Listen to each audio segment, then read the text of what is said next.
আমার রাসূলের একজন কালো সাহাবী ছিল, তার নাম হচ্ছে হযরতে আসওয়াদ। আমার রাসূল একদিন আসওয়াদকে ডেকে বলে, এ আসওয়াদ, তুমি বিবাহ করবে না?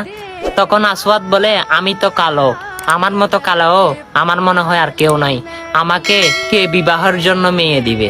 তখন আসওয়াদ মন খারাপ করে ফেললো। আমার রাসূল বলে, যাও, তুমি ওই ঘরের মধ্যে মদিনায়, তুমি এই ঘরের মধ্যে একটি রূপসী সুন্দরী মেয়ে আছে, তার বাবাকে তুমি প্রস্তাব দিবে, তখন আমার কথা বলবে। তখন সেই আসওয়াদ গিয়ে বলল, হ্যাঁ, এরকম এরকম আমাকে আমার রাসূল পাঠিয়েছেন। তখন মেয়ের বাবা রাজি হলো না, কারণ ছেলেটা হচ্ছে একেবারে কুচকুচে কালো। তখন মেয়ে আসওয়াদ মন খারাপ করে চলে আসতে লাগলো। তখন মেয়ে শুনে কথাগুলো মেয়ে বাবাকে বলতেছে, বাবা, আমার রাহমাতাল লিল আলামিন আসওয়াদকে পাঠিয়ে তুমি তাকে কিভাবে বিদায় করলে? তখন পিছন থেকে আবার ডাক দিল।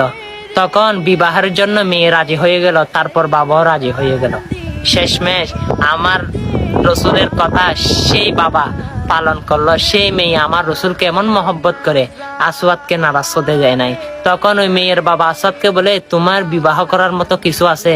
তখন বলে, নাই। তখন ওই মেয়ের বাবা আসওয়াদকে বিবাহের জিনিসপাতি কেনার জন্য কিছু টাকা দিল। সে টাকা নিয়ে বাজারে রওনা হলো, বিয়ের বাজার সদাই করবে। তখন আমার রসুল শুনতেছে যুদ্ধ করতে চলে গিয়েছে। সেই আসওয়াদ আর মানতে পারে নাই।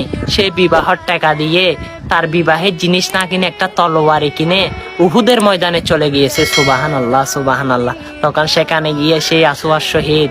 তখন আমার রসুল 72 জন শহীদের মধ্যে দেখে আসওয়াদের লাশ। কিরে, আমি আসওয়াদকে তো বিবাহ করতে পাঠিয়েছি, সে আমার জন্য জীবন দিয়ে দিল। তখন আসওয়াদকে রক্ত মাখা জামা কাপড়ে যখন কবরের মধ্যে শুয়াইতে লাগলো, আমার রসুল হাসতে লাগলো।